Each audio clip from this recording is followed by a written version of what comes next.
Hey, thanks for checking out the Next Level Radio YouTube page. Be sure to subscribe to us on iTunes. Just search for Next Level Radio in the podcast list on iTunes.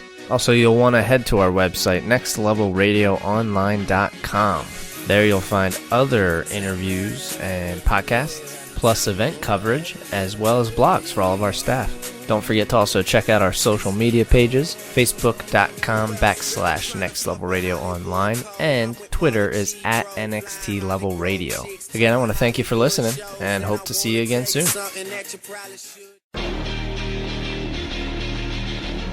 Hey guys, this is Amber Nurse, the voice of Pam Poovey. Holy shit snacks! And you're listening to Next Level Radio. Where did the phrase shit snacks come from? I am for sure that Adam wrote that into a script, like for sure. And then it just kind of stuck as a catchphrase. But then we were on a panel and Adam said that I improvised the line shit snacks. And I was like, no way. Like, I would have never come up with that. Like, I appreciate it, but I would have never come up with it. But another funny thing is Jessica Walter was talking about Pam and how much she liked the character, and she said, holy shit cakes. And I was like, that's what it should be from now on, is shit cakes.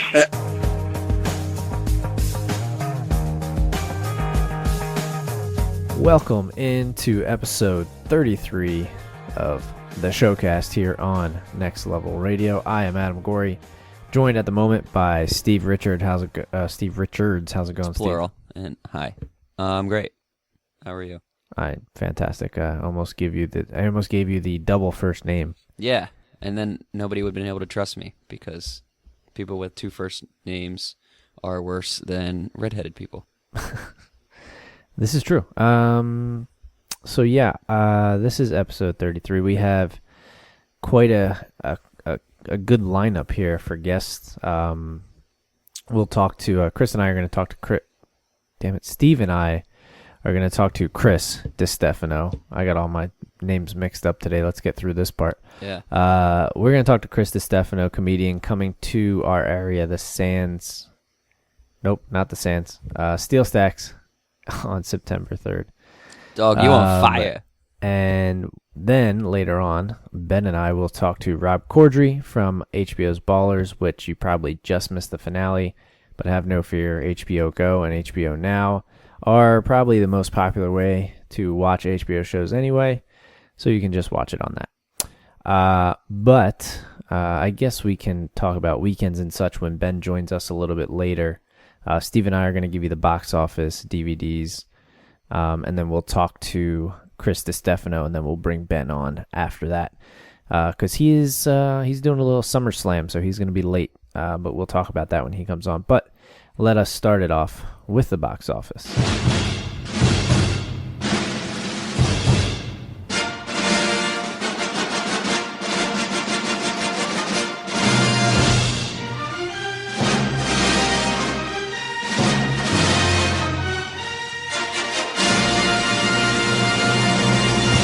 All right, I will kick things off here. First, I will say that none of us got the order right.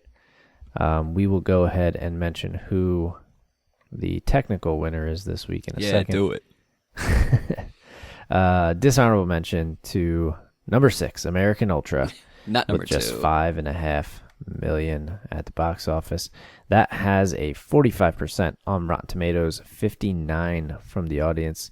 Steve was the only one to correctly not have that in the top 5, so good job, Steve. I'll take it. Take the wins where they come, folks. I mean, I wanted to see it, though, but I don't know. Steve, were you thinking just because it was more limited? That's why it wasn't going to be in? Yeah. I think that was my reasoning last week where you talked about the number of theaters. I do still want to see it as well. I still think it could be fun to go to and watch. Yeah, I agree. And then we'll go on to the actual top 5, the ones who made it. Number 5, dropping from number 3, Man from U.N.C.L.E. with $7.4 million. That is in its second week, a 2-week total of 26.6. Number 4, opening up, Hitman Agent 47. Ben did not have that in his top 5. Shame on him, even though it still only made $8.2 million. That at a 7% on Rotten Tomatoes, 54 from the audience. That's not good. Steve, I don't think any of us were planning on seeing this one. No, I'm not interested. even though he's a cool character in Homeland, but I'm just not interested in this movie franchise. Sweet. Me either. So let's move on to number 3. Great. Also opening up a new movie, Sinister 2, which I had a little bit further back. 10.6 million in its first week. That is a 12% on Rotten Tomatoes, 43 from the audience. So not good for any of the new movies. Yeah, none of the new movies this week did well in the least. Yeah. Number 2, staying at number 2. In its fourth week, 11.7 million for Mission Impossible Rogue Nation. The total so far, 157.7. And then staying at number 1, I think we all had this staying at number 1. Straight Outta Compton, 26.7 million for a 2-week total of 111. So the unofficial winner would be Steve, because he actually had all 5 just jumbled Sound the alarm. in a different order. Do I give it to you?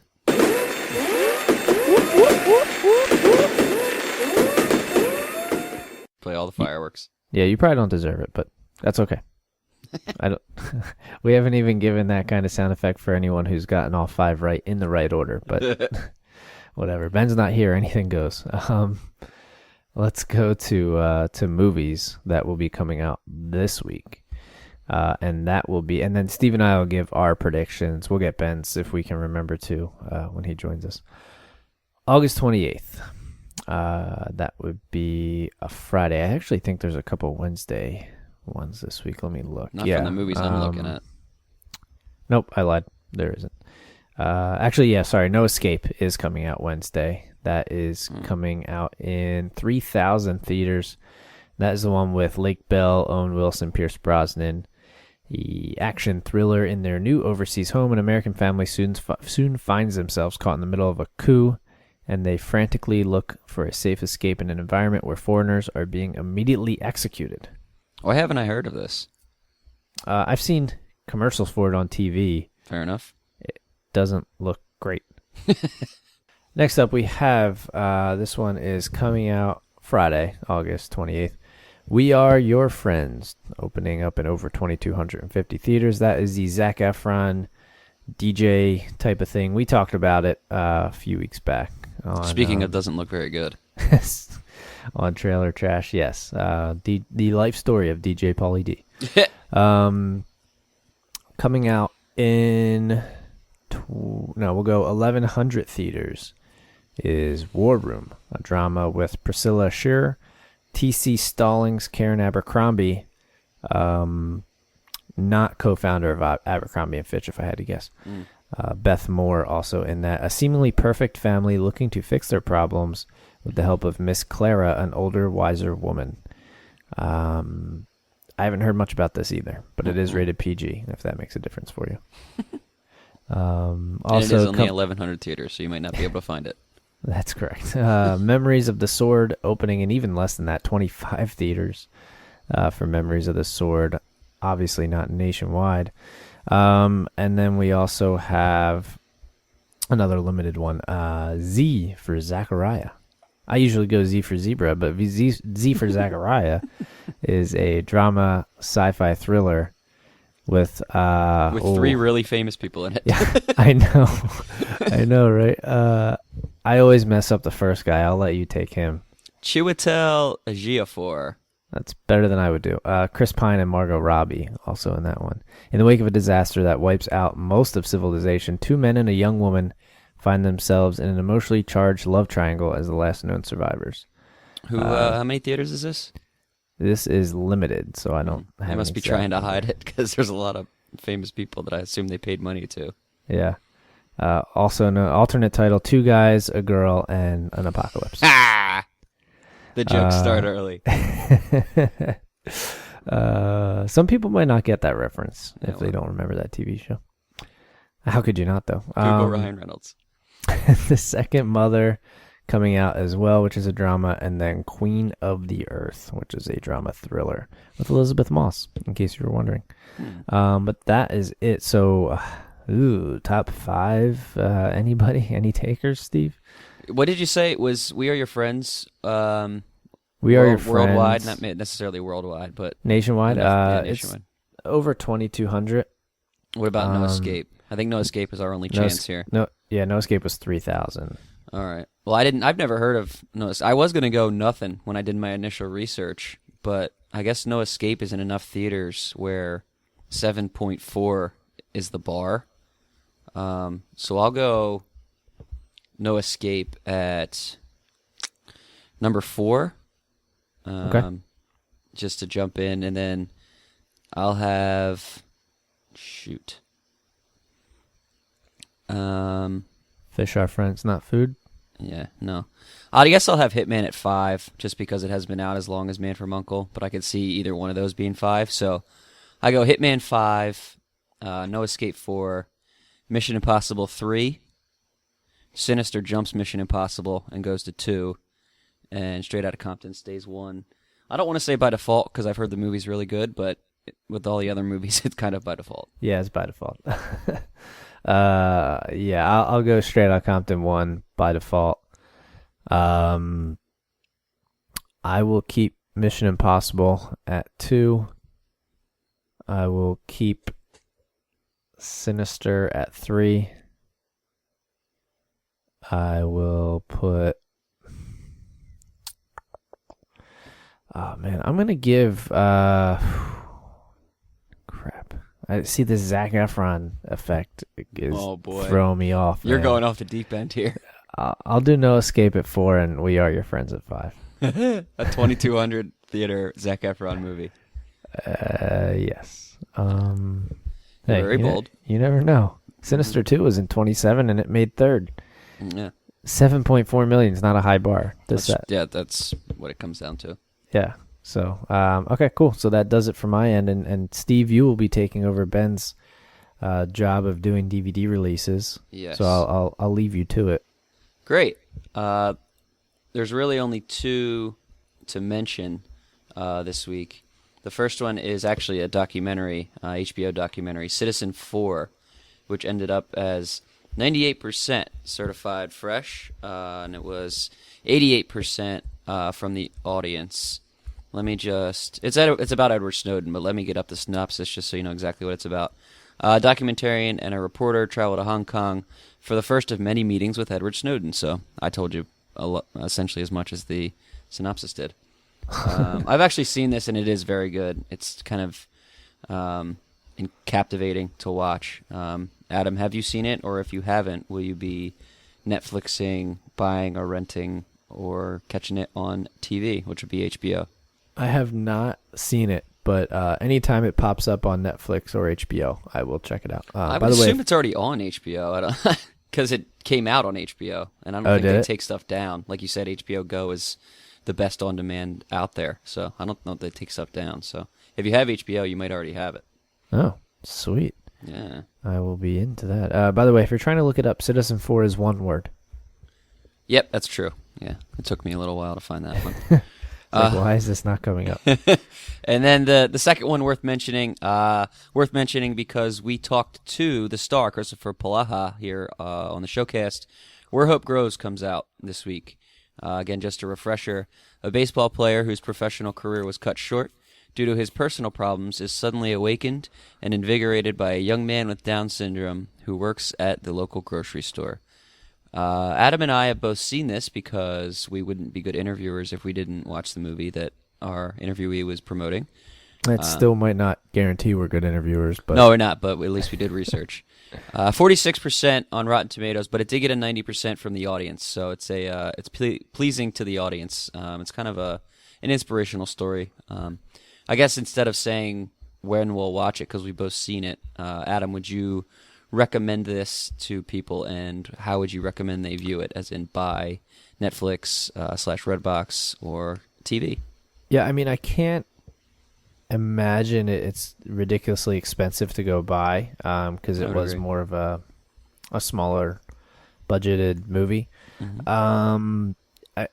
It depends. I mean, like, honestly, this movie for some people will be really, really good and really kind of hit home. And if it's your type of genre, it does have kind of a not religious undertone, but like a spiritual kind of undertone, faith. and everything. So if that's the type of movie that does it for you, if your movies are all, you only watch Avengers and Transformers, which you probably shouldn't, but this movie's probably not for you. But if you're into like a little bit deeper of a movies, I would recommend you go check it out. At least give it like a rent or a Netflix, however it comes out. But some people are going to watch this and think it's a good buy. Yeah, I would recommend seeing it. I would recommend Netflix and catching it when it comes on there, because I'm glad I saw it. It's kind of a cool movie and an inspirational movie, like I said. So I would recommend it, and I would recommend, if you can catch it and see it coming up on your streaming service, then put it in the queue and see it when you get a chance. Yeah, and like we said, go to nextlevelradioonline.com/interviews or Next Level Radio on iTunes, and you can go ahead and find when we had Christopher Palaha on. He was a pleasure. Yeah, he was a good dude. I will say that. And he was in Mad Men, I want to say. Yeah, he was. Yeah, he had a smallish part in Mad Men, but in a fat suit? in a fat suit. But as he revealed in our interview, he was one of the people who tried out for Don Draper. Yeah. So how things would have been different. By the way, episode 18 of season 2, which is this current season of the Showcast, you can find that. That's good research by you. Yeah. Quick internet. Cool. That is it for the DVDs then? That is it, yes. Awesome. So let's move right along, because we do, like I said, have another busy week of podcasts for you, of Showcast, I should say. So, like I said, right after, I'll do a little bit of foreshadowing first. So we got Next Level News will be coming up, Trailer Trash when Ben joins us, weekly update, of course, at the end of the podcast, and, of course, Rob Corddry later on in the podcast. But right after this break, Steve and I are still with you, and we're going to talk to Chris Distefano. So stick around. More Showcast in just a second.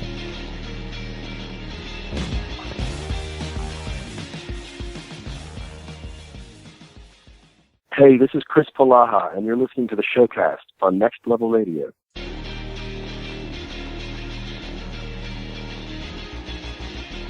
Back here on the Showcast, and we are joined by a man who you may recognize from the MTV Network's Guy Code and Girl Code. He'll also be in the upcoming IFC hockey comedy Benders. But before that, make sure you go see him at Steel Stacks in Bethlehem on Thursday, September 3rd. Let's welcome to the Showcast, Chris Distefano. Chris, how's it going? Hey, I'm doing well, guys. Thanks for having me on.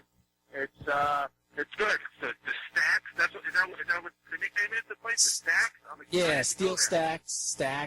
Call it whatever you want.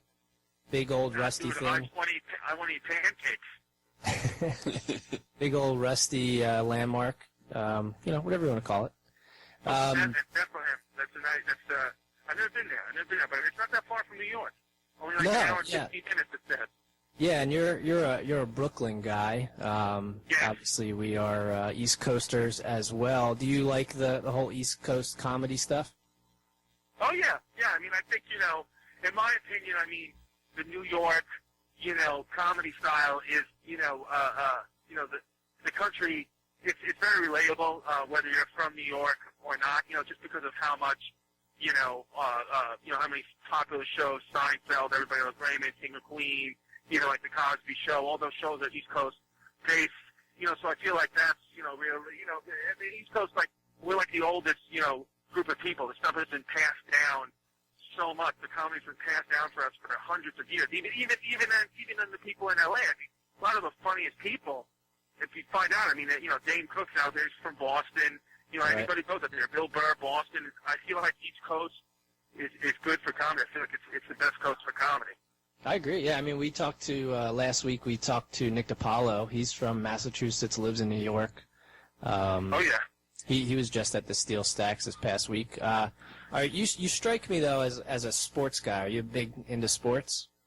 Oh yeah, I love sports. My whole goal for starting here in comedy was to be able to do comedy and sports, and anything I get involved in, I was always pushing to get into sports because I love it. I'm almost afraid to ask what teams.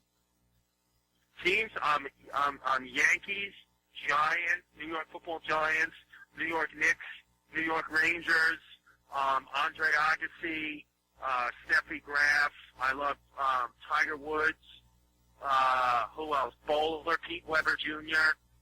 All over. Those are my sports people. Yeah, you started losing me at Giants and Rangers and Knicks, but you brought it back around with Tiger Woods, so we can keep going. We can keep going. Andre Agassi for that. Andre Agassi, yeah. Yeah.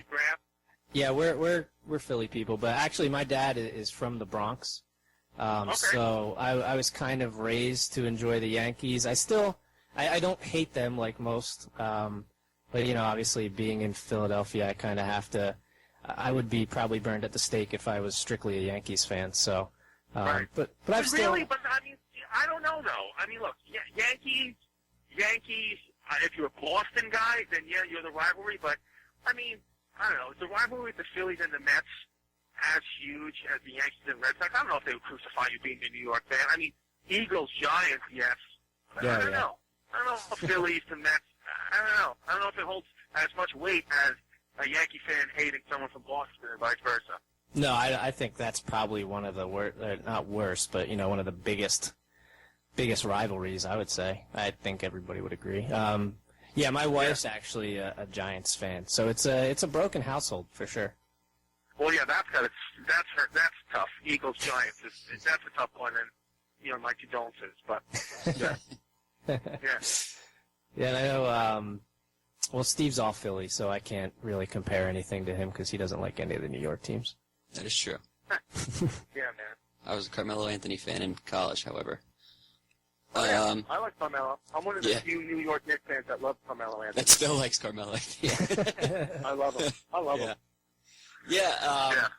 Back to the tour just a little bit. I know you mentioned the roots and the East Coast stuff, and obviously now you're involved with this Outbreak comedy tour, which is kind of cool. It's kind of like a thing, or at least the vibe that I got from it, is it's a tour that kind of tries to find young up-and-comers and make a name for themselves by giving them exposure, essentially. So can you give us a little bit into the Outbreak tour and maybe what everybody that's going to go to the Steel Stacks to see it, what kind of comedy they might be able to expect on September 3rd? Yeah, Monster Energy, so who doesn't love energy? And Monster Drinks, that's a good one. And it's just, it's going to be just a fun stand-up show, where, to me, I'm bringing my buddy Montana in. It's my act, if you're familiar with it, I mean, I'm doing my thing, especially in Pennsylvania. I feel like, even though it's not New York, because we all got that East Coast mindset, should be a good show. I know the name Outbreak Tour makes you feel like, should you wear a mask? And, are you gonna get something? And you're not. I mean, I don't know if you're gonna get a disease or not. It's possible, but it's not. We don't mean outbreak like rabies. No one's gonna walk away with rabies, but you will probably get a free can of Monster Energy drink. So do that. Sweet. There's not a bunch of little monkeys running around giving people diseases. No, I mean I could arrange for that if you want. if you're into that kind of comedy. Yeah. Yeah, if you want to do that, let's do that. I'll give everybody what was that virus called? The Reese's virus? I don't know what it was. Yeah, the Reese's one. Yeah. They've also obviously last year the Outbreak Comedy Edition was, I'm looking on the site here, was Garfunkel and Oates. They're obviously a different type of comedy, but still a name recognition and kind of got themselves out there, and they're kind of they're bigger now. So I would guess that you're pretty excited to be involved with this Outbreak tour and have your name attached to it as well. Oh, absolutely. I think, in anything with this business, I mean, no matter what you do, you try to give it 100%. And, I mean, everything helps, I mean, it doesn't matter, like, what credits you have, like, especially being involved with something like Monster Energy, such a big corporation, like, it all helps. So, yeah, I'm excited, man. Yeah, it's cool. And then speaking of, obviously, the stand-up, I looked over on your IMDb page, and I saw that you were credited as yourself in this Don Rickles One Night Only TV movie special. Right. And I just saw there's a ton of names on this thing. I mean, Johnny Depp was listed and Amy Poehler. There was just a ton of people. I'm just kind of interested. Yeah. I mean, other than you can just say, oh, yeah, it was really cool to be around all those people, I'm kind of hoping you have some kind of story from hanging around with all these famous people backstage or something like that from your Well, yeah, I mean, yeah, it was awesome. You know, on my Instagram, I have pictures with like Robert De Niro, Don Rickles, Scorsese. I met them all, and you know, it was a really cool thing that I was supposed to do a commercial for Spike TV with Don Rickles. But in the last minute, they changed it, so they still invited me to the event. So it was cool to be like, kind of like in a closed room with just those guys. Jon Stewart was there, Tracy Morgan. You know, it was like huge stars, and you know, Don Rickles. You know, getting to talk to Don Rickles. You know, and Don Rickles giving me 30 seconds of his time to say hello, and like what an honor it was to meet him was like one of the coolest experiences. And he told me that he was like, you know, I said, like, just real quick, do you have any advice? And he was like, look, I don't know. He said, just keep going and don't give up. He's like, but I really got to go. I'm going to shit my pants. Like, exactly what he says. I'm going to shit my pants. He's like, I have no control of my shit anymore, so I got to go. He said, but just don't give up, kid. I was like, all right. Yeah, it's good advice, I guess. I haven't heard any better advice. Yeah. It was good. Yeah, and then what De Niro said to me, he said, he was like, you know, he didn't know who I was. He was like, you know, I don't know who you are. He said, but if you're hanging around with these guys, and, you know, shaking hands with these guys, he said, I'm sure you're doing something right. He was like, so just keep doing whatever you're doing. And I was like, all right, that's cool. That's good advice, too. Pretty good morale booster there. Oh, yeah, for sure, man. Yeah, and the Steel Stacks is Steel Stacks, and you're actually also going to be down in, I forgot to mention this, Helium in Philly. Obviously, I got to mention that the night before on September 2nd, and a lot of really good acts have come in and out of both of those places. So obviously, you are doing something right. Oh yeah.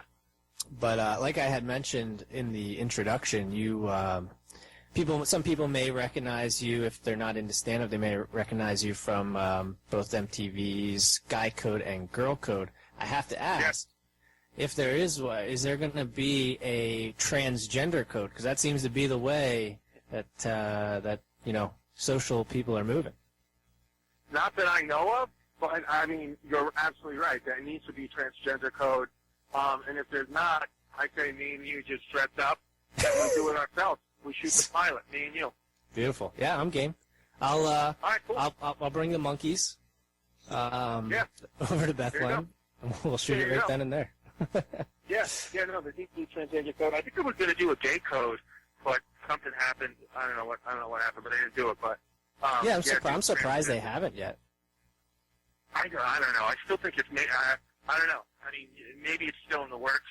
You know how TV is. Like, one thing goes wrong and they pull the whole plug. You know, I don't know. There should be all those codes. There should be baby code. There should be every code. I got to ask you a follow up here. Do you get bros that just walk up to you in the street and go, "Oh, Guy Code," and then just ask you a question about the Guy Code all the time? I mean, that's you know, every day of my life. You know, especially in New York. I mean, you know, people yell Guy Code. I mean, so cops will yell a lot, Guy Code, Guy Code. But you know, now more and more, little by little, they're like, "Oh, are you Chris Distefano?" And I'm like, "What? You know my name? Actually, I'm not just Guy Code. I'm actually an individual."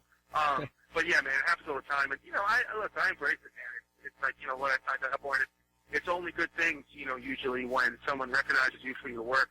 You know, I think that's something that a lot of comics and entertainers in general strive to get.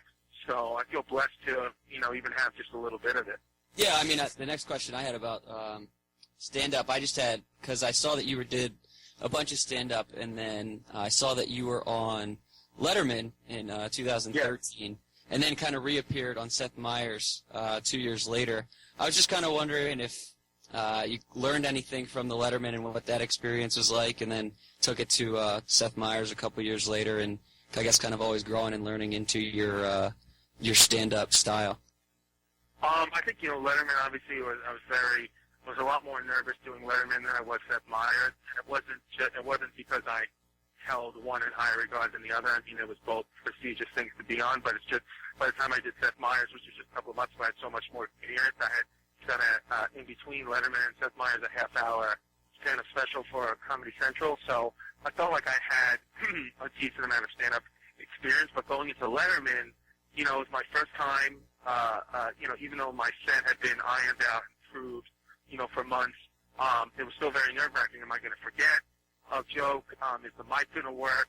Because what they do is with Letterman is they put these headphones on you, and you can't. You just get when he's about to call your name, the stage manager just kind of pushes you out because you can't hear what Letterman's saying. So he pushes you out, but these headphones are supposed to so you can hear him. But my headphones weren't working, so every 2 seconds I thought that he was pushing me to go. And I'm like, do I go now? No, I'm not touching you, dude. I'm not touching you. And John Travolta was the other guest, so to get to talk to John Travolta before my set was pretty awesome. And for John Travolta to say, go have fun out there and give me some advice was really, really, it was cool. And then Seth Meyers is like the nicest dude of all time. I mean, I think I did it in early May, and I had a daughter on May 19th. So my girlfriend was with me, and Seth Meyers in the room, 9 months pregnant, and Seth, put his hand on my girl's stomach and, asked all these questions about the baby. And then I just saw Seth Meyers about 2 weeks ago for the TCAs when we were doing vendors out in L.A., because he's got a show on IFC called Documentary Now, and he saw me and, remembered me and asked me about the baby and was he's just the coolest guy, and, one of those guys that, I hope I get to work with again in my career and hopefully many more times because he's that positive energy you want to be around. Yeah, it's always cool to hear his stories. Yeah, and he's really funny too. I mean, to go from the Weekend Update to host of a night show is just a huge jump. Hell yeah, he makes it work, and he's a hilarious guy, down to earth guy, just one of the good guys in there. Yeah, and we have a segment on the show called Weekly Update, which is a clear knockoff, but obviously imitation's the best form of flattery, so he's doing a good job. Oh yeah. But like you had mentioned, Benders, that's coming out October, is it 1st on IFC? October 1st, 10 p.m., yep. And, Dennis Leary's in that, a great cast there. I think Godfrey's in that as well, right? Yeah. Because we had him on like a month or so ago, and I think we had talked about it a little bit. So it's basically a hockey, is it like a Slapshot TV show type of deal? Pretty much, yeah. It's like hockey, but it's also really like a bunch of New York guys. It's kind of it's almost like Entourage if they never left New York. If nobody ever made it, and they were just forced to stay in New York to just kind of be, kicking around their dreams. But, we live through hockey. We play hockey every night or, every other night in this recreational league that we, look at as, basically the Stanley Cup. And it's really about, 4 Brooklyn friends and one of the friends' wives just kind of going through life and, hockey being, the thing that we, release on, but also the thing that stresses us out the most. So I think if you're a hockey fan, you'll definitely like it because, we talk a lot about hockey, but even if you're not a hockey fan, I think, it's got that same New York sensibility, that New York comedy that I think is pretty universal. So yeah, I mean, it's one of those shows, and, Dennis Leary's producing it, so it's got that edge to it. That's awesome. And Jim Serpico and Tom Saletti of Apostle created it. So it's one of those ones where, I'm a part of it, so I guess I'm a little biased, but it's definitely a show I would watch, because it's got, it's not alternative, it's not hipster, it's very blue collar, it's not niche, we're not talking about something so specific, or there's no unicorns, it's a real just show, it's an old school show where everything that happens in the show has happened to somebody who's watched it. So Perfect. It's cool. And IFC, that's not censored, right? No. Well, you can't, you can say, one F-bomb an episode and, a couple of bitches, but, it's not HBO, we can do whatever, but it's also not, it's not NBC. I love how it's you have, a list. All right, how many F words did we use today? How many times did we say fucked it? Oh, we already said it? All right, damn it. No, it's true. We still got 2 bitches left, though. Yeah, somebody dropped an F-bomb and we were already over the F-bomb limit, then, we have to redo the take. It's crazy. Somebody's going to count that shit. Is there any improv aspect into that show? Oh, yeah. Yeah, I mean, it was a scripted show, but by the 3rd or 4th take, they would definitely let us improv or say, go have fun with this one. Absolutely. Did you have any experience, going into that? Have you improv'd a lot before, or were you mostly stand-up? an improv class, like when I first started, and I just didn't like it too much. I mean, I respect the crap out of, I respect improv, players. Well, I mean, they're awesome. Those guys are unbelievable. But I don't know, I couldn't get through in the improv classes hold on. I couldn't get through, like, the warm-ups, like when you have to, like, take an improv class, they make you, like, throw a joke, like, physically throw it. I can't do this shit. So but, on set, I feel like there's so much improv involved with stand-up anyway, like, crowd work and all that. Yeah, feeling the crowd, yeah. I've done it before. But, guys, wait, I'm about to go on stage. I'm going literally. Yeah, we'll call me and said, you're coming on stage. Yeah, we'll definitely let you get going. But, yeah, we want to make sure people see Benders in October. Head to steelstacks.org for tickets to the show on September 3rd and Helium Comedy, or go to chrisdcomedy.com for a full list of tour dates. Chris, like we said, we'll let you get going, but thanks for spending some time with us. Thanks for having me, buddy. Appreciate it. Yep. All right, stick around. More Showcast in a second.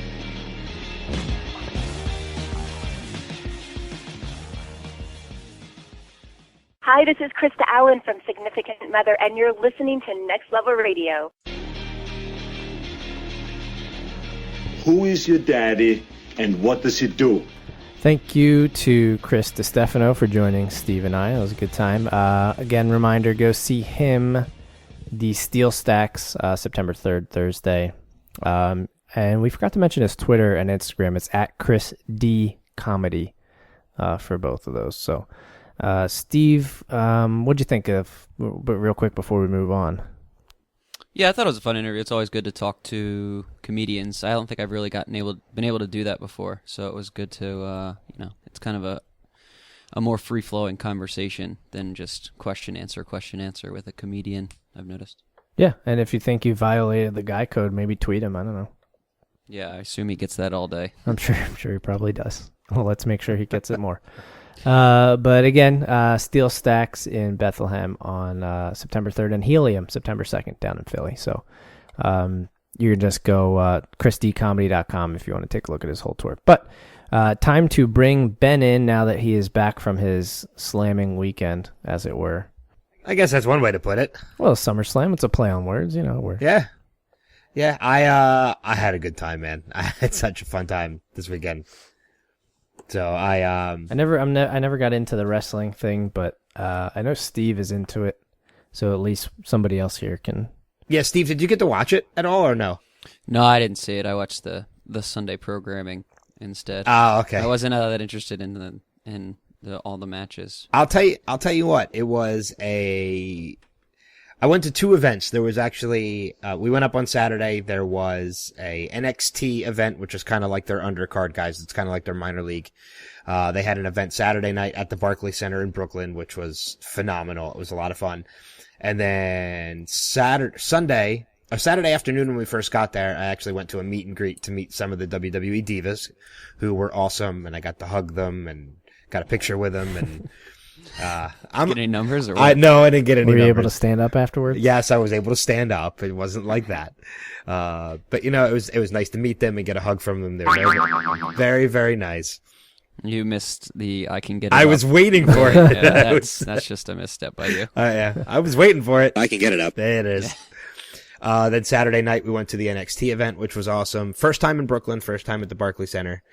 And then on Sunday, we went back to the Barclays Center to be part of ESPN Sports Center with Jonathan Coachman, who was doing some spots from live outside of the Barclays Center. They did two spots, one with John Cena and one with Randy Orton. So we got those guys right outside Barclay, which was really cool. Went into Manhattan, have some lunch, went to Bubba Gump Shrimp right in Times Square. Went back to Brooklyn, went to SummerSlam, and now I'm home. So it was fun. That sounds exciting. Yeah. Steve and I golfed on Saturday. There you go. And I guarantee you, even though you played 18 holes, I still walked more than you did. Well, yeah, we rode a cart. Yeah, well, there you go. If we walked the course, it might have been actually pretty close. I don't know, man. 40,000 steps. That's rounding it. I don't know. Steve, what do you think? 18 holes on a golf course, how many steps do you think that is? That's got to be at least 10,000. That's going to be way more than that. Yeah? I do 10,000 when I take a cart, so it's about, like you said, it might be around the same. It's probably a little bit less. Do you circle? Quite a do bit. you circle the green like 15 times before you shoot? No, I walked to my ball after I hit a bad shot because I'm really mad at myself. Okay, that explains it a little bit better. Yeah, my shots usually go side to side instead of up and down, so that's extra steps right there. Yeah. It was a fun weekend. I'm really exhausted, but yeah, it was fun. It was totally worth it. That's good. Well, we'll forego the rest of our weekends since we're trying to wrap this up. Before we move on to the trailer trash, since you weren't here, you want to give us your top 5 for the box office? Yeah, I know you gave me the rundown of what was in the top 5 last week, so not to bore the listeners with it again, since you already did it. But looking at what's coming out here, I'm going to say that number 5 is probably going to remain Man from U.N.C.L.E. Sinister is going to be bumped down to number 4 with No Escape at number 3, and I think the top 2 are going to stay the same. So, with Straight Outta Compton at number 1 and Mission Impossible at number 2. I think they're both still really, really strong contenders right now. So okay. Steve was the only one to have all top 5 movies in the top 5 last week. So we'll see if you can keep that up. But I think I was the only one who put We Are Friends in the top 5. Okay. Because it's only, I think, what did we say, Steve? Number 5 was like 7 million. If Yeah, that. it's really, the bar's really low. Yeah, so. All right, well, I guess we can go ahead and keep things rolling. And we'll just move right on to Steve's trailer trash then.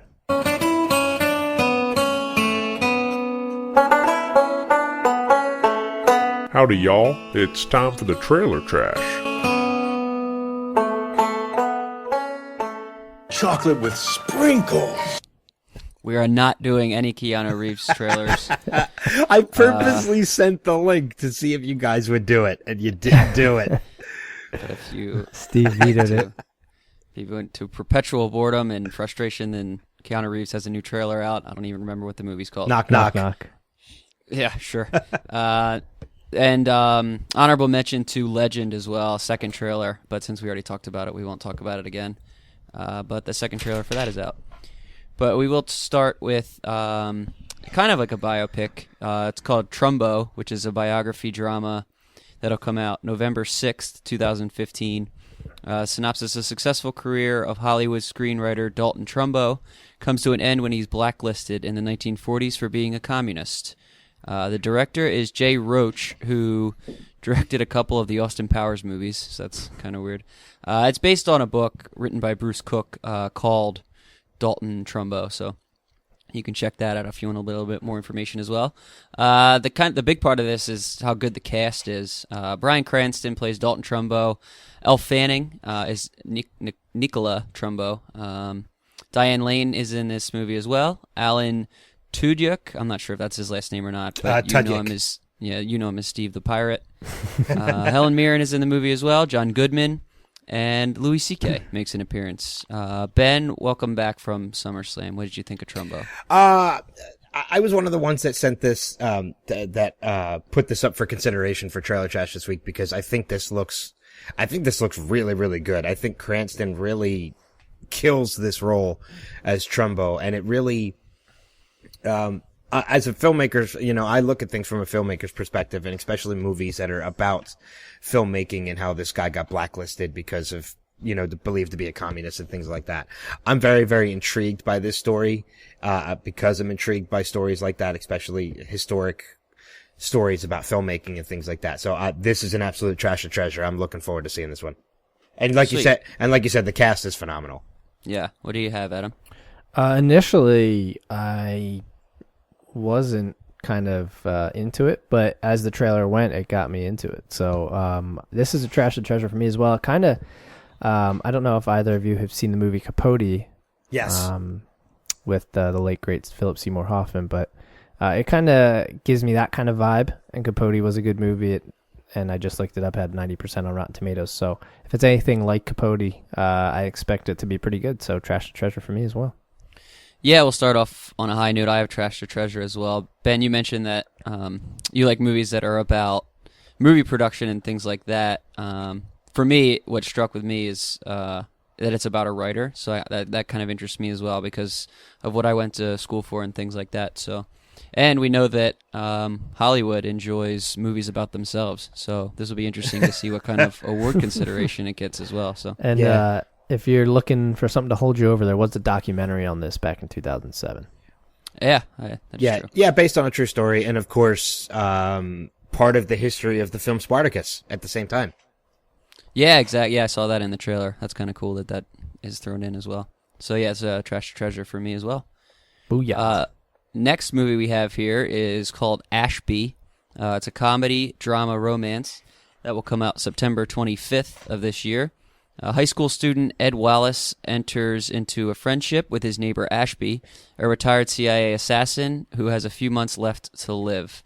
Ashby is played by Mickey Rourke, who might actually also have a few months left to live. I regret that as soon as I said it. I'm sorry, everyone. Nat Wolff is Ed Wallace. Nat Wolff has been around recently as one of the male leads in The Fault in Our Stars and Paper Towns. You might know him from there. Emma Roberts is in the movie as well, who I thought was blonde, but plays a redhead. You might know her from the American Horror Story series.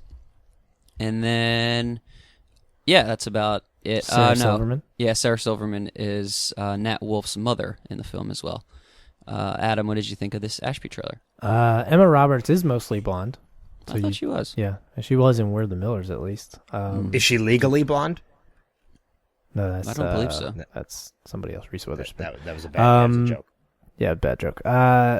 You guys are probably going to shit all over this. I'm going to keep it in the recycle bin. I'm not going to give it the dumpster fire. Actually, I don't know if I can buy Mickey Rourke in the character that he's playing, but I kind of can. But I don't know. It's got some good comedy. I like Sarah Silverman. I like Emma Roberts. So I don't know. I want to give it a chance. So I'm not sold on it yet, but I'm not gonna dump on it like I think one of you might. So I'll give it leave it in the bin. Okay. What do you got, Ben? I think you're kind of, all right. So first off, when I first saw the trailer for this, I hadn't read the synopsis. So I was a little, when I first started reading it or when I started watching it and it was about a kid who's trying to befriend an old person because, of different things, I immediately thought of St. Vincent with Bill Murray. That's the Bill Murray movie, right? Yeah. That's exactly and then I started watching the trailer and I was like, this is just like another take on St. Vincent. It's another bite off that story. And then the more I started watching it, I found out more about Mickey Rourke's character and, he's a little bit more raunchy. He's a little bit dirtier. And then he's an assassin at the same time. I'm like, okay, this is really not St. Vincent. It kind of similar, but not the same as well. I'm not going to shit over this one. I don't know if I'll go to theaters to see it, but like Adam, I'm going to keep this one in the recycle bin. I haven't written it off completely yet, but there is an interest. Yeah, the whole young kid befriending an old person or somebody, they wouldn't normally befriend has been done before. So, I mean, it's definitely not something new to Hollywood. Yeah. Yeah, it's unfortunate that we continue to agree on things, but, I mean, I probably won't see this movie, so in that sense maybe it is a dumpster fire, but I don't think that it looks awful or terrible. I think that the movie, it could be enjoyable but to a certain audience. I'm just not that audience, so I would like to leave this in the bin, but it might be smoldering, I guess is the way to say it. There's smoke coming out. Yeah. Next movie we have here is Victor Frankenstein, which as you could guess would be a drama horror. It's going to come out November 25th, 2015, which might be Thanksgiving this year. I couldn't really tell you. Told from Igor's perspective, we see the troubled young assistant's dark origins, his redemptive friendship with the young medical student Victor von Frankenstein, and become eyewitness to the emergence of how Frankenstein became the man and the legend that we know today. Paul McGowan, I probably butchered that name. I'm so bad at names. Is the director. I think it's McGuigan. Sure, yeah. He directed a couple episodes of Sherlock, which, even though it's not the same, for some reason I put those in the same category. Which Sherlock? The Cumberbatch Sherlock Holmes show. And it is written by Max Landis, who wrote American Ultra, which by all accounts is nothing like Frankenstein, so that's different. Igor, obviously, is the main character. They try to perceive that in the synopsis. He is played by Daniel Radcliffe, and Frankenstein is played by James McAvoy, who you may know as young Charles Xavier from the X-Men stuff. And it looks like the female lead. Sprinkles. Yeah. And it looks like the female lead is Jessica Brown Finlay. What did you think of this Frankenstein, or take on Frankenstein, Ben? I'm going to start by saying that I very much enjoy the fact that this is a movie about Frankenstein or Dr. Frankenstein that's not portraying Igor as just a dumbed down assistant who answers to everything that Victor Frankenstein says. It is Daniel Radcliffe. It's Daniel Radcliffe. They actually show Igor as a person and not just a slave, which most Frankenstein movies do. I like Daniel Radcliffe, and I think this looks good. I'm giving this a trash treasure. This is one I might actually go see in theaters. All right, now what do you got, Adam? The hornless, clothed Daniel Radcliffe. I liked horns. I thought it was decent. In the trailer, in the very beginning, like McAvoy and Radcliffe like come on and say, "Hey, here's our trailer for this movie." I would just like to point out Daniel Radcliffe's beard looks horrible. He needs to kind of clean that shit up. All right, well, you missed the part that they switched names, which was my favorite part of the trailer. Yeah, I like that too. Yeah, that was good. I do agree with that. Okay, go ahead. He does also look a little weird with that wig in the movie, but hair style aside, I don't know. I mean, the draw to this is obviously McAvoy and Radcliffe. It does kind of. I actually thought it had a bit of a feel of the Sherlock movie with Robert Downey Jr. Robert Downey Jr. and Jude Law, but it did also have a little bit of the Sherlock TV show feel to it a little bit. But I don't know if that's because Andrew Scott's in it and he plays Moriarty in the show, but. I think this is another recycle bin for me. I like I said, the draw is the cast, and I like the cast. Even though I bashed Daniel Radcliffe, I do like him. But I just don't know if the story is quite there for me. We've seen so many of these type of Frankenstein movies, so I don't know. I don't know if I'm Frankensteined out or what. But I mean, I'll probably check it out at some point. But it's a recycle bin. Cool. I'm going to stick with Ben on this one and have it as a trash to treasure. I mean, Harry Potter, it's completely based on Harry Potter because it's my favorite movie series of all time, and I'm forced to follow Daniel Radcliffe wherever he goes. I'm actually quite surprised to hear you say that. I mean, not in a bad way, but I just never saw you. I mean, I did go see Potted Potter with you a couple years ago, but I don't know. I just never saw Harry Potter as your favorite series of all time. I guess it's not bad. It's just surprising.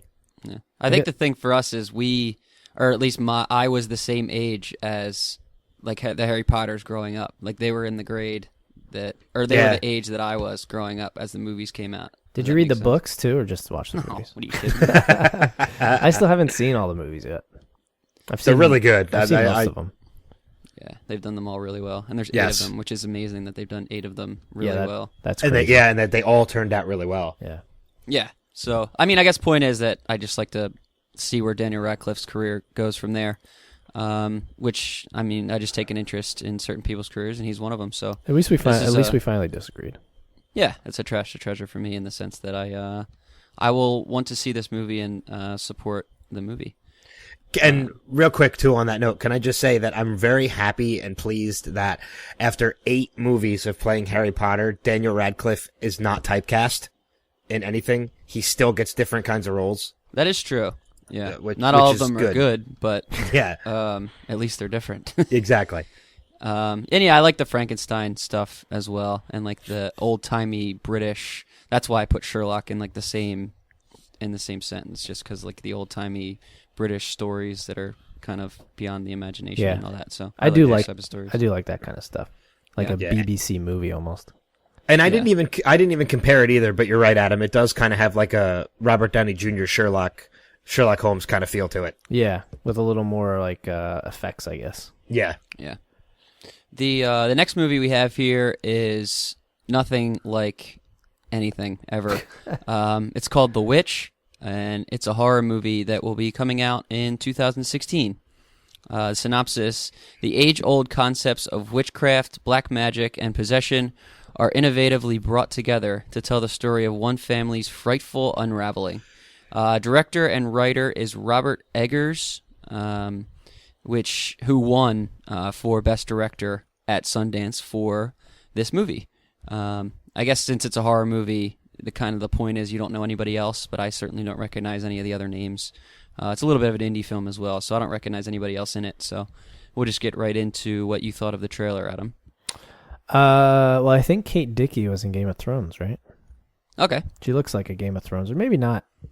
She was in. Yeah, she was. She was Liza, the mom's sister who got thrown out the window. Spoiler alert. I mean, I'm not a horror person, so I'm kind of coming into this already not that interested, but I was so confused by the trailer. There was a lot of different things going on. I don't know who the witch is, and I'm not quite sure who that I should be scared of. It seemed like it could be the kid, it could be the goat. I don't know who to be scared of. I'm gonna give this one a dumpster fire. I think I might be on my own again, but I think I'm going to give this a dumpster fire. All right. Ben, what do you have? I, on the other hand, am on the complete opposite. I know you said, obviously, we know this already, that I am a big horror fan, so I'm into movies like this. I was a little weary at first. I didn't know... I didn't really know where they were going with it, but the more I actually ended up watching the trailer, the more I actually started getting into it, and I kind of like the fact that you don't know who the witch is, and I'm hoping the movie plays out that way, that you haven't seen the witch and you won't see the witch. Kind of similar to Jaws, where you don't see the shark until the end. Yeah, but I knew it was a shark. Or even Kevin Durant's latest movie. When we interviewed Kevin Durant's latest movie, Dark Was the Night, you don't see the creature until the end. You just see that things are happening. And I like the fact that they went with a really, really, really, really dark turn on a witch and its powers and things like that, other than the pointy hat, broomstick, and double toilet and trouble kind of thing. I like those witches. That's Hocus Pocus, so. I enjoyed that movie. But yeah, I'm gonna give this one a trash to treasure. Actually, no, I take that back. I'm gonna put it in the recycle bin just because I want to see a little bit more of it. Flip flopper. This is probably the most terrifying thing I've ever seen in my life. It scared me shitless, this trailer, and I never want to see it again. I never want to see anything like this again. If you enjoy horror, then this is literally straight up your alley. Like, I think this has the potential to be a really, really scary, good horror movie. And the trailer is fantastic if you're into that kind of thing. I'm going to say dumpster fire because I'm hoping that I can set it on fire and it will never come anywhere near me ever again. But I really do think this has the potential of being a really good horror movie. Scarier than the movie It? No, because that's a clown. That's not fair. Exactly. You can't use props like that. That's not fair. This is pure horror. I'm going to go out on a limb and say the goat is the witch because looking at the poster for the movie, it says evil takes many forms and there's a picture of the goat. Yep. Boom. The witch. Just based... And it also can walk on two legs when you watch the trailer. Based purely on Steve's reaction to this trailer, I'm going back to my initial and saying trash to treasure, because if Steve is giving it that kind of rating, now I definitely want to see it. Double flip flop. I thought that was no brainer for you as a horror movie fan. I really do think this has a lot of potential. I just never want to see it again ever. We close with a horror, but an obvious comedy horror with a movie called Scout's Guide to the Zombie Apocalypse, which will come out October 30th, 2015, obviously shooting toward Halloween. 3 scouts on the eve of their last campout discover the true meaning of friendship when they attempt to save their town from a zombie outbreak. Christopher Landon is the director who did a lot of the Paranormal Activity stuff, which this is a different take. This is much funnier than anything that the Paranormal Activity was like. Ty Sheridan, who we talked about as one of the main characters in Entertainment previously in Trailer Tash, is one of the main characters of this movie. Patrick Schwarzenegger, Who also is a your main character. daddy and what does he do? That's a really good one, by the way. Well done. Halston Sage as well, who is also made fame from Paper Towns, but she was also in The Neighbors and the bling ring. Shout out to Emma Watson whenever I get a chance. And hold on, I had one more. Oh, Cloris Leachman's in this movie.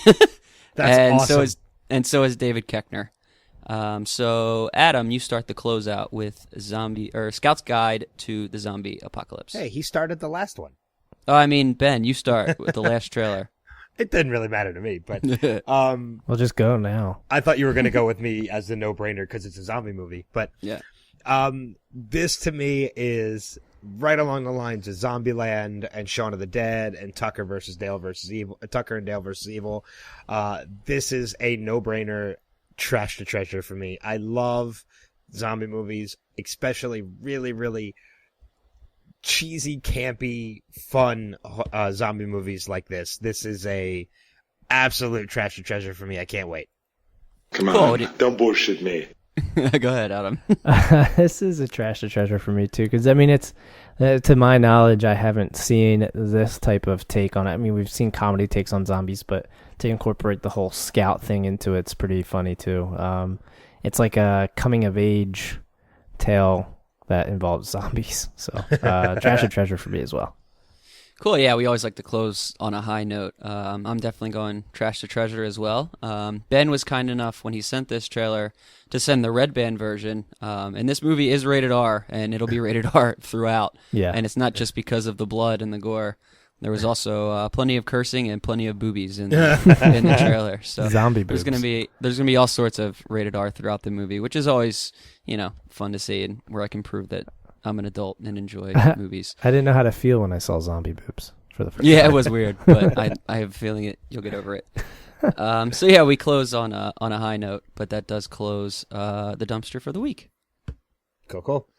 I forget. Are we doing trailer chat, or are we doing next level news here too? Or? Nah, we've already run our decent amount of time here, so let's bring on Rob Corddry, and then we'll come back. We'll do next level and weekly update. Sounds good to me. All right. Coming up next, our interview, Adam and I's interview with Rob Corddry, and after that, we will get ready to wrap things up. So stick around. We'll be back right after this.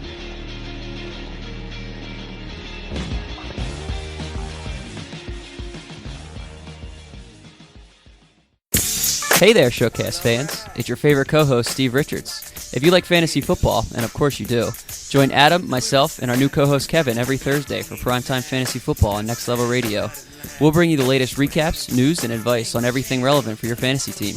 Plus, we'll have some team beat writers join us to give you the inside scoop on fantasy-relevant players. Just head over to iTunes and search for Primetime Fantasy Football, or head over to nextlevelradioonline.com/shows and click on the Primetime image. See you there.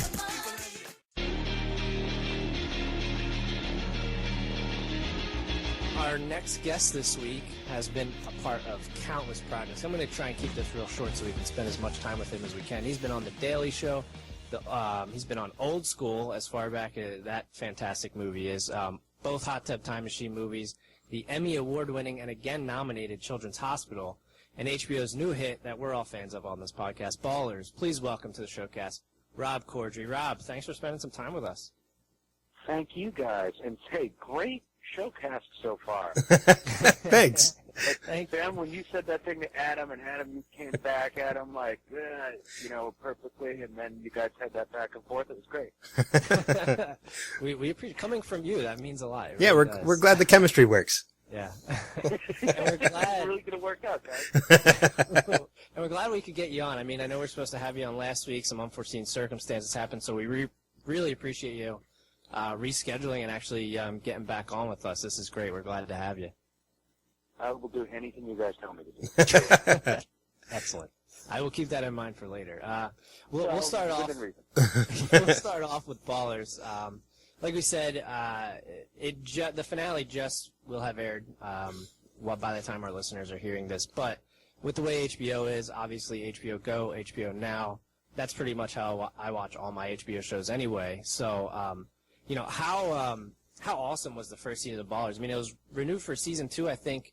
I don't know what, after like one episode or something like that. Yeah, it didn't take. Well, that's what I like about HBO too. They sort of don't fool around. They're not playing with anyone's emotions. They're like, we like it. We're going to do it. And they also tend to give shows, even if they don't Like they tend to give shows that are a little bit more troubled than we are a second season to try kind of air it out a little bit, which is good. It's a pretty good place to work so far.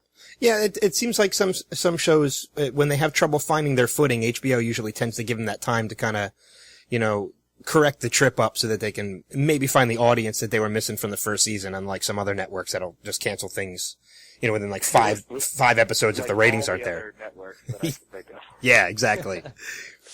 And I mean, obviously working with Dwayne Johnson, The Rock, whatever people are calling him these days, but you also get to work with some pretty sweet NFL players. I know before Ballers came out, when we were kind of previewing it on the Showcast, we were like, maybe we won't see NFL players because the NFL hates this kind of thing, like hates drugs, sex use, all that other stuff. But we actually got to see some NFL players. You got to hang out with guys like Victor Cruz, and all guys like that. I will say this.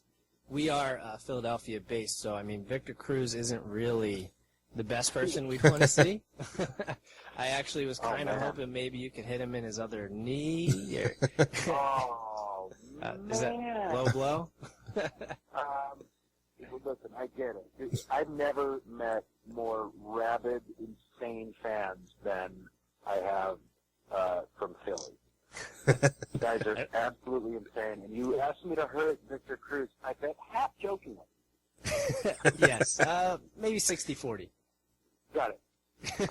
But yeah, it's pretty cool, man. And we're not really. I mean, Victor was in the script, but a lot of the other guys who aren't necessarily, like they're just hanging out and thrown into scenes. Like it's kind of a surprise for us too when they show up. And it's really neat. But Victor was definitely the highlight for me because I had scenes with him, and also because he was on my fantasy team and doing pretty well until he almost died on the field. That was just the worst. And that happened in Philly too. That injury. All right, guys, let it go. Huh? Come on. Well, Rob, if it makes you feel any better, Adam is the only Eagles fan. I'm not an Eagles fan, so you're safe with me. I won't put him down. And almost maybe another low blow, but I thought, and, to your point, you kind of have to have a keen eye for some of the players that pop up here and there. I thought in a couple, I think it might have been episode 7 or 8, did Jason Pierre-Paul pop up? Yeah, I believe so. In the tattoo parlor, I think. Yeah, but that's it was really fun. There's a really funny scene. Victor is a really good actor. Like he's a natural, and a lot of the other guys they're still like they're just happy to be there, but they're kind of like, how does this work? What? And it took him a little bit. Like he was just goofing around about it.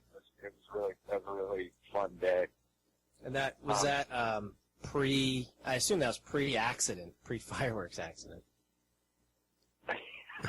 Yeah, that's like that's the demarcation. Like what it's pre-Kennedy assassination and post-Kennedy. Yeah. He loves loud noises. Pre-F, I guess, pre-fireworks. Yeah. What's it? I have to imagine. Like, I'm a big WWE fan, so I was a fan of The Rock, but I wasn't, or Dwayne now. But I mean, I wasn't too sure about what to think of him as an actor. But I've really come around on him, just from past movies, even before Ballers. I've come around on him. What I have to imagine. The Tooth Fairy? Not the Tooth Fairy. He's got to be. He seems like he would be somebody who's a lot of fun to work with on set.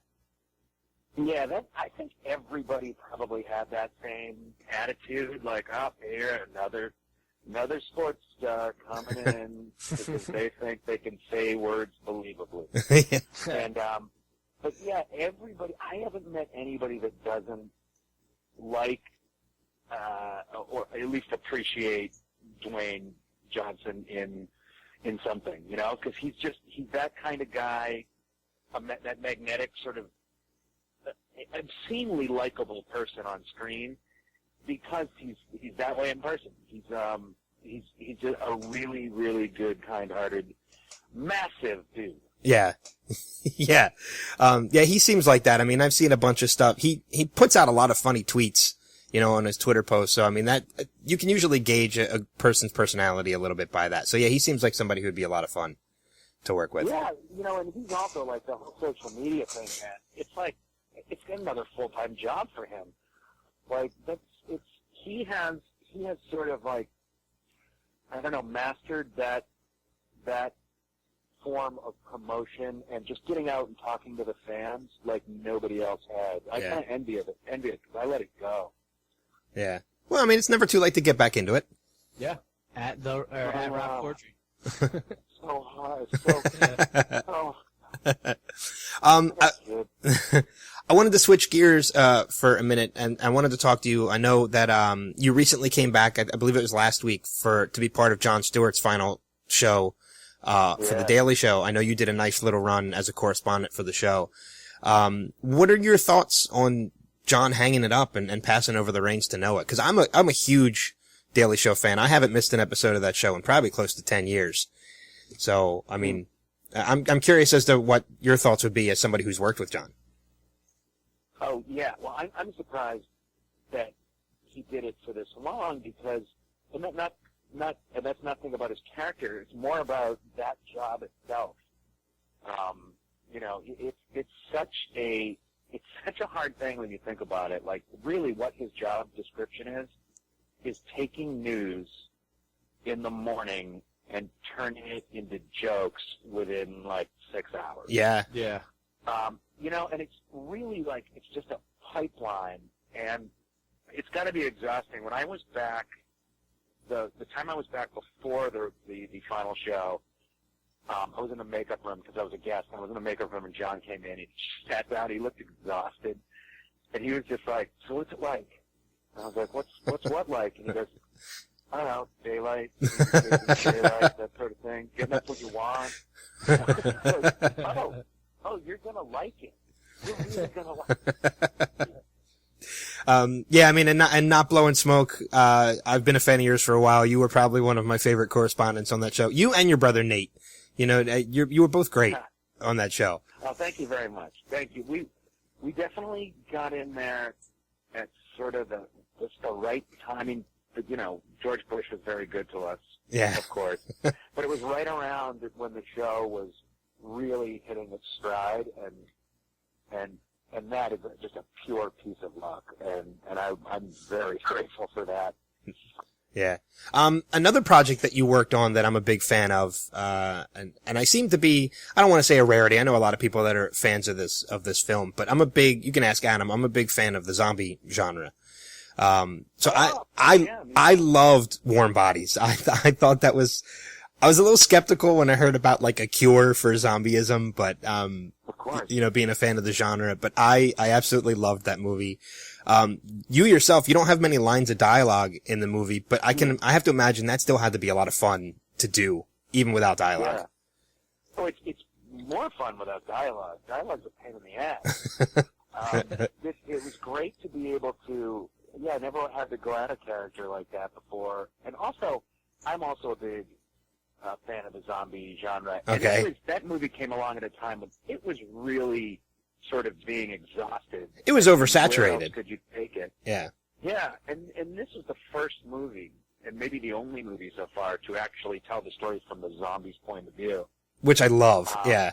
Yeah, and now they also, people were also skeptical because, it could be perceived as sort of like a chick flick, and like, guys that like zombie movies aren't necessarily going to say, that I got to see, but really I've never met anybody that said, nah, I didn't like it. I have met people that have said, I don't want to watch it. Yeah. But it is a really well-told story, and I really love that movie. Thank you for saying that. Yeah, no problem. And I have to imagine, too, I mean, you still, there's still comedic elements to the movie. You still come off very funny, even without dialogue. I have to imagine that probably adds a little bit of an extra challenge to try and pull off comedy and be funny without dialogue. Oh, yeah. Well, yeah, definitely a fun one. Although, I came from the theater. I can't say that without affecting an accent of some sort. But, so I guess I was trained for that more than anything. And so it was nice to be able to, like, sort of, rely on some things that I hadn't necessarily had to use in years. And it was really, really cool. About the comedy, there was one thing that the challenging part I found out too late was, there was one line I improvised it, right? And, and it's basically grunts, but it's, I say to him, bitches, man, and after he's gone through the breakup, whatever you want to call it. And the second I said it, I was like, oh, man, that was cheap. That was cheap, dude. And I knew it was going to, I actually begged them to not put it in the movie because it was a nice moment, and I felt like that sort of was too easy. But it is funny. It does get laughs, so listen, at the end of the day, that's what keeps me getting up in the morning. Yeah, exactly. I know we're kind of running short on time with you, but I can't let you go without mentioning again Children's Hospital. Has already won an Emmy in the past, nominated again this year. It's up against, there's some pretty tough competition. You got Key and Peele, one of Zach Galifianakis' Between Two Ferns with Brad Pitt, which I know is really funny. Luckily, one of the other ones is the halftime show with Katy Perry, so I don't think you have any problems there. Yeah, we're not worried about that one. Yeah. Already nominated for season 7. Is that coming? Will that be like another spring, like this year was, or is that going to be back to the summer? I'm really not sure, but the rumbling has been that they're really digging it, and they want to get it out as soon as possible. So it might be early 2016. Okay, sweet. Yeah, I mean the cool thing about that, since it's shorter, it's so easy to watch. Well, yeah, and that's what's like. I'm waiting for the rest of television to catch up. Who wants to watch 22 minutes? Right? In and out. In and out. Even like Ballers, I mean, because it's prime time, or I mean not prime time, it's premium. It's a little longer, but there's no commercials, and you can kind of do almost anything you want on it. I mean, that type of comedy, and then like the quick. Let's face it. I mean, we have short attention spans these days, so 12 minutes, 11 minutes is perfect for our attention span. But I also think it might have less to do about attention spans than just like anybody with any editing experience could take any 22-minute show on TV, cut it down to 11 minutes, and not miss a bit of story or a joke. Yeah, that's true. Yeah. I really believe that's true because so I think what you might be responding to, what people respond to in that format is just like, oh, this is all we need. Like we still tell the same amount of story. Yeah, that's actually a really good point. Yeah, I mean, I think a lot about myself and my work, guys. So it's deep. But yeah, I think like I don't know, attention span is variable. Like I agree that it's definitely shorter than it used to be, but we can still focus on one thing for a while. You know what I mean? Right. So I think it's just more to do about storytelling. Yeah, no, that's actually a really good point. But we'll let you get going. We don't want to hold you up any longer. We'll definitely point people to go see Ballers. If they missed the finale, catch up on the whole season, HBO Go or HBO Now. And like we said, keep an eye out for season 7 of Children's Hospital. And even though maybe he doesn't tweet as much as Dwayne Johnson, still follow Rob on Twitter at Rob Corddry. Rob, thanks a ton for spending some time with us. If you're free when Children's Hospital is back on air, we'll have to see if we can get you back on. This was a blast. I would love to, man. Anytime. Awesome. Good talking, guys. Thanks. Yeah, definitely. Thanks again, Rob, and we will be right back with more Showcast after this.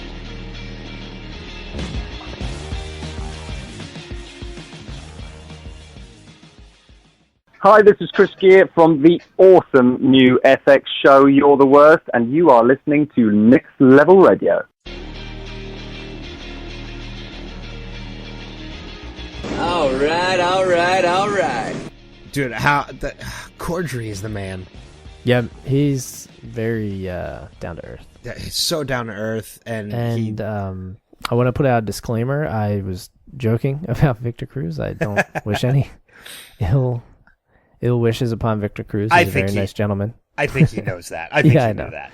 I know. And he's not even the best receiver on the team anymore. No. So what does it matter? You know better than I would. Both of you would know better than I would. That is correct. So, but yeah, he was Not awesome. not like the Panthers' best wide receiver. No, don't even get me started. Even that we got a chuckle out of Steve. But I don't yeah, have one anymore. So it's funny. Yeah. but yeah, special thanks to Rob Corddry from HBO's Ballers for joining us, and we're looking forward to talking to him again. So, Children's Hospital Season 7, when that comes around, Ballers Season 2. Yeah, actually, his rep said that might be coming back in as soon as January. Yeah, we'll definitely, there was so much more we could have talked to him about, but we were very limited on time. So, yeah, we'll get him back on. He was 15 minutes flew by, and he was even nice enough to spend an extra minute or two. So yeah, which is really cool. And he called in early. Yeah. So we were able to get our promo and everything from him before the interview even started. Yeah. Our interview time even started, which can't is great. I can't say enough nice things about him. No, not one bad thing to say about him. Yeah, and it looks really good. Chance that we'll have him on again. So yeah, I was so happy that he was happy about me bringing up Warm Bodies, because I love that movie. So and that makes me happy, Ben. And the Scout's Guide to the Zombie Apocalypse might be a movie that's right up his alley too.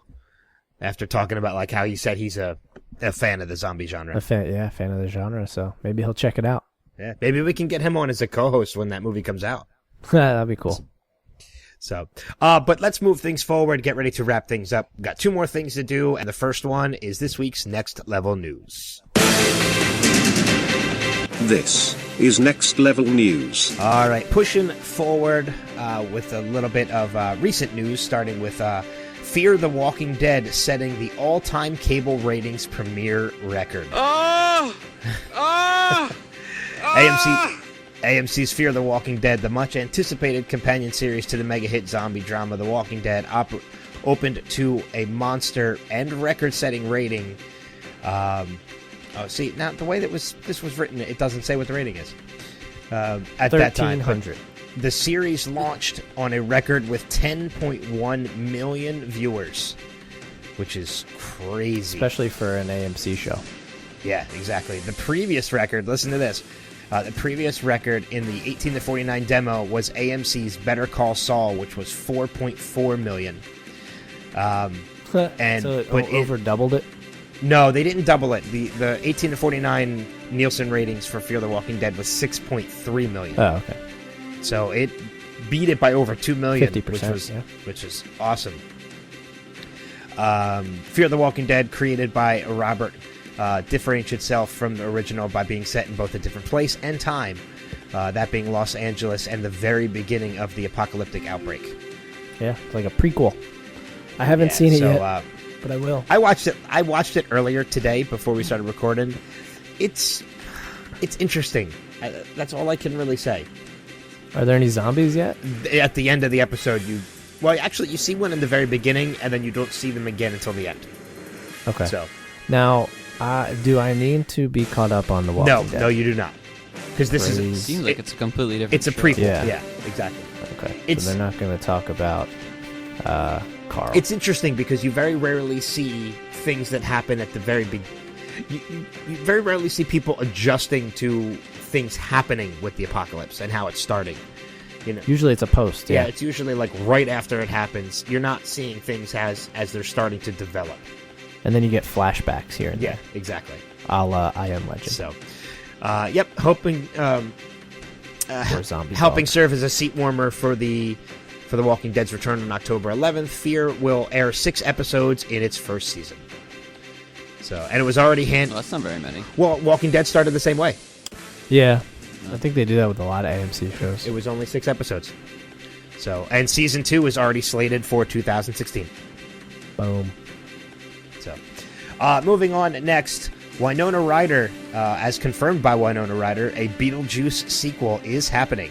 Chocolate with sprinkles. Where is that from?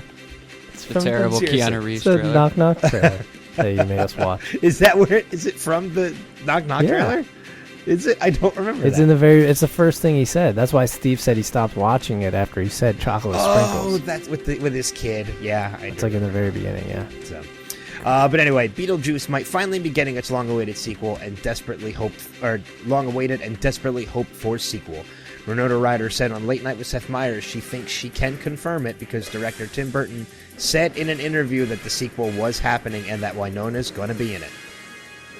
Well, the only one that matters is Keaton. Well, I think Keaton. Good for Winona Ryder, though. But both Keaton and Burton have said in the past that they hope to make another Beetlejuice movie, with Burton even saying that a script existed. So Keaton's in. He's hoping that it actually happens. So, but we'll see what comes of this in the future. It'll be Beetlejuice's kid if Keaton's not in it. I don't know if Beetlejuice can have a kid. They'll find a way. Yeah, I guess so. That's Hollywood. Moving on to television news. Friday the 13th series lands at the CW. That's a weird place for it to land. Well, I don't know. They got Scream Queens now. That's CW? I thought it was Fox. I thought it was Fox. Is it? Oh, maybe it is. You're probably right. Good job. After 13... You lose! Good day, sir! After 13 Friday the 13th movies, including the 2009 reboot, Jason Voorhees is moving to television. At the Television Critics Association press tour, the CW president, Mark Pedowitz, confirmed that Friday the 13th is in development at the network as a 1-hour drama. Maybe 13 episodes? I don't know. That would be interesting if it did. Should be. Bill Basso and Jordan Schell previously wrote a Friday the 13th pilot that featured Jason in multiple time periods.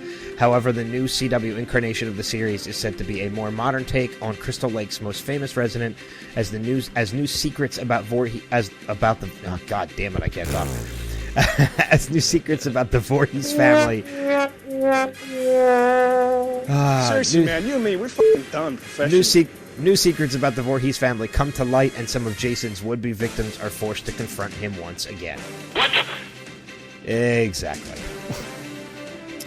Good job. Yeah. You want to keep going? You want to try again? No. I'm going to try again with another story. You want to start over? No, I don't want to start over. Hey, Ben's back. Thanks. SummerSlam was awesome, guys.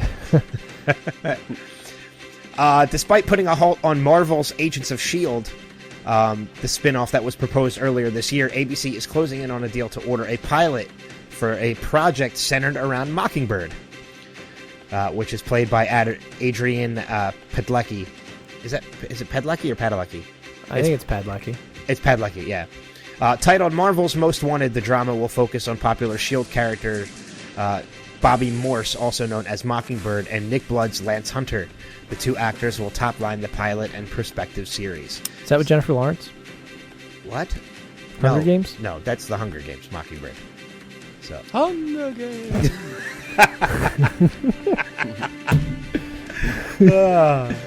So the odds of you ever in your favor. So we're getting a spin-off of a spin-off. Oh, it's Mockingjay. That's what it is. That's it. So. Birds. And this story last for Next Level News. Tracy Morgan to return to SNL, which he's getting married. He's married.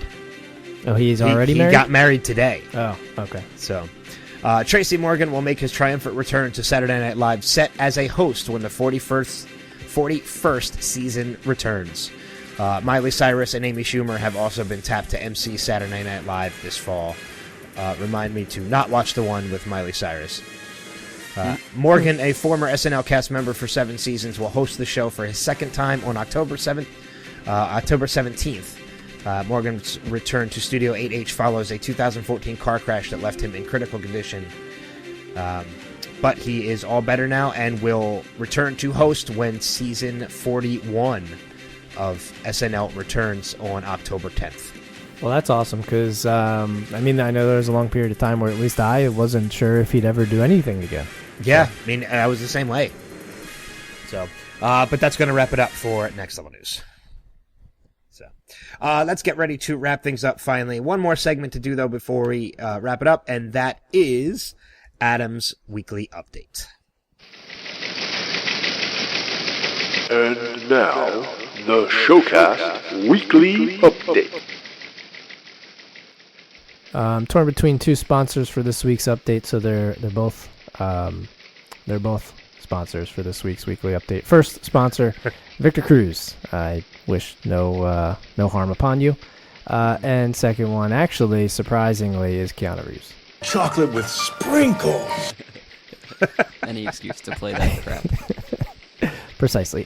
First up in this week's weekly update, presidential hopeful Chris Christie is set to appear on The Tonight Show with Jimmy Fallon in an effort to avoid missing out on the main GOP debate and being sent to the smaller debate known as the kids' table. If that doesn't work, Christie's next strategy is to eat the kids' table. Competitive eater Adam Moran ate a record 17 McDonald's Big Macs in just 1 hour. He's still alive, proving once again that Morgan Spurlock is full of shit.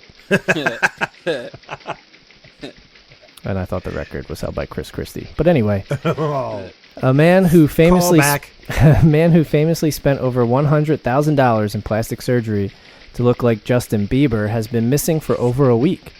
He's anything like the real Justin Bieber. All we have to do is check the Power Rangers aisle at Toys R Us. Can we reach out to whoever this... If he was taken, can we reach out to whoever it is that took him and tell him we'll give them the real Bieber for this guy back? Yeah, sure. Yeah, I Please. like this guy. Yeah, I know. Yeah. Poor fella. It's a lot of money. And then finally, actress Megan Fox has filed for divorce from her husband of 5 years, Brian Austin Green, citing irreconcilable differences. No official word as of yet, but one can only think that the main difference is that Fox still believes she's appeared in a good movie. Hey, she was in This Is 40. That was an okay movie. Yeah. I wasn't overly impressed with it. I expected better. But I do know a lot of people who really like that movie. I enjoyed it. But that is your weekly update. Cool.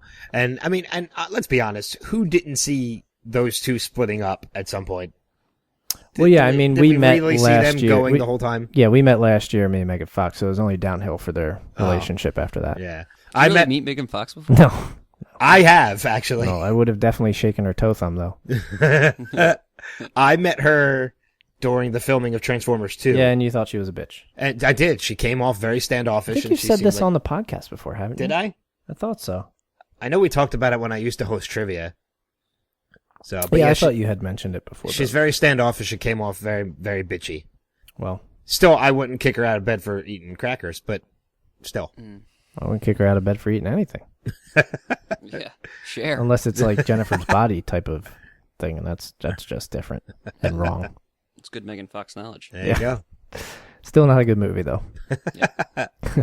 Hey, I want to mention real quick before we wrap things up, my charity, my t-shirt campaign is up and running, and there is a link on the Next Level Facebook page.